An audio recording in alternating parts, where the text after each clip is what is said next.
Oh, righty, boob tubes. So I need some answers on a postcard. What is this? Is this news? And listen to how what the guy has to read off the teleprompter to scare us all. Hello, you're watching BBC News. I'm Nikki Schiller, and we're bringing Open your eyes, buddy. It looks like he's been up for about 6 weeks in a row. you continuing coverage of Storm Isha. Strong winds and heavy rain have left tens of thousands of homes without power, and there has been extensive travel problems during the morning rush hour. Trains have been suspended and flights cancelled. Parts of Northern Ireland, Northern England and Scotland have seen the strongest winds in 10 to 20 years. Indeed. Oh, 10 to 20 years, the strongest ones. Oh my, it's Britain. If I fell asleep and woke up in a different country where we're renowned for shitty weather, lots of rain, lots of grayness, and then the best they can do to scare you, the strongest winds in some places in at least 10 to 20 years. It's a boy here. What's that? It's almost as bad as when they come out and say, we've had the most rain and crazy weather since records began. When did you begin the records? Oh, about 40, 50 years ago.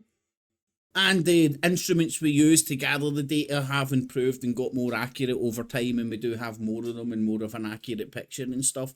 So, yeah.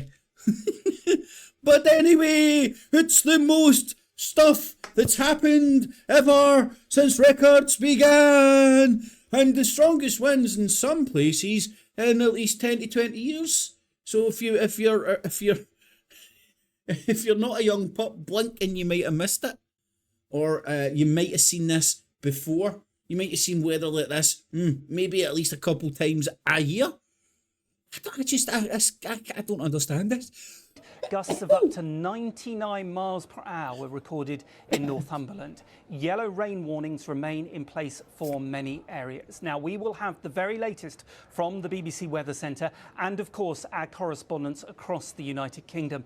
But I wanted to start this hour with some shocking footage that really demonstrates the power of the storm. It is from Lincolnshire. Take a look at this. A driver had a narrow escape. As you can see, a roof was completely blown off a building. Well, in front of me looks like a kind of building site. Here looks like it's got scaffolding up and stuff, which would lead me to believe maybe they're getting the roof fixed, something along those lines. And it looks like the roof comes from there. You can see it again in a moment, and it just missed his car. Take a look there. The car goes through.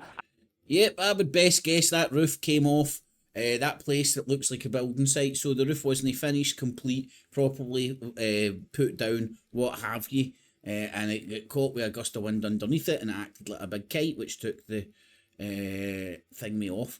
Why are they trying to terrify the people of the UK with bad weather? Tens of thousands of homes without power. We're in a country of 66 million people. And then the roof comes down. It was caught on security cameras in the town of Belton last night as the village was being battered by the storm. You can see that on the camera lens. The road has been closed while those repairs are carried out. Just take a look there again. The real strength of how that whole roof looks like a building site with scaffolding and all that. Belton in Lincolnshire. So that really shows you how powerful the storm has been. That really shows you how shit workmanship when you leave a roof unfucking done when there's high winds coming in a country known for what? Bad weather? Oh my God. Now, our correspondent, Aruna Iyengar, has more now on the situation across the country. What situation? Oh my God. Hard. Wales saw winds reaching 90 miles per hour. Waves at the British coast. Was the coast of Anglesey. Oh fuck! In Scotland, roads were closed due to falling trees. This one came down in Loch all the time, every year. Luckily, no one was injured. And in Kent, a glass table goes flying. The winds Well, lashed the that's coast of owner's being Ireland. stupid. And inland, torrential rain and strong winds in the town of Athboy. Storm Isha has also caused power cuts for tens of thousands of homes in Northern Ireland, northwest England and Wales. And the Sellafield nuclear site in Cumbria suspended operations overnight. Staff were told there were no safety issues, but the closure was a precautionary step. There's disruption on the railways. This tree fell onto tracks in North Lanarkshire. ScotRail has cancelled all... Again, that is the fault of the railway companies who are making billions in profit and don't pay anybody to go and trim the trees back around the fucking train tracks. This isn't rocket science. all its rush hour trains this morning. The extreme weather conditions brought about. So the biggest disruption is going to be the trains. The train thing could all be taken care of if they maintained the train tracks. And maintaining the train tracks involves cutting back the trees which are overgrown next to the train tracks. For obvious reasons. We stay in a country that's known for bad weather. We get bad weather. That includes high winds. Oh, sometimes really high winds and rain together. And that causes the soil to go soft, which means the trees can come down easier, yada yada yada. So you cut them back. You don't have big unsturdy trees, because like a guy who knows his trees can see that shit, and you don't cut them back anyway. By Storm Isha means that it wouldn't be safe to run passenger trains. That's in the interest of passengers and staff. Services won't start up until later in the day because we've got to check every track and every route to make sure it's safe. And Network Rail has imposed 50-mile-per-hour speed restrictions across many routes. Check every route after the fact. In the air, travel is proving tricky. Conditions stop some planes landing at Heathrow. Oh, she's up, she's down, she's gone.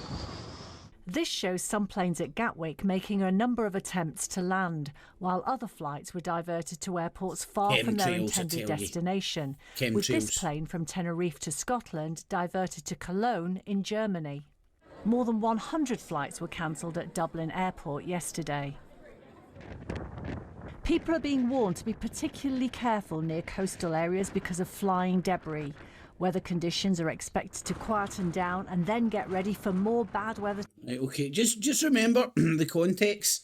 The whole Middle East is throwing missiles at each other. There's clear lines getting drawn. The people involved in all this crap aren't, I wouldn't even say aren't, this isn't a surprise, but the terror groups, if you want to call them that, never do respect borders. But the point I'm trying to make is all these people that are fighting each other aren't sticking to borders, so it's faction versus faction rather than country versus country, because all the countries are also fractured with different factions. And you wake up 9 o'clock, you want to stick on the TV, get a wee bit of news, and what are you hot with?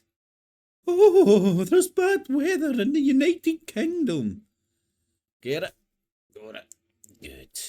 Get cheese.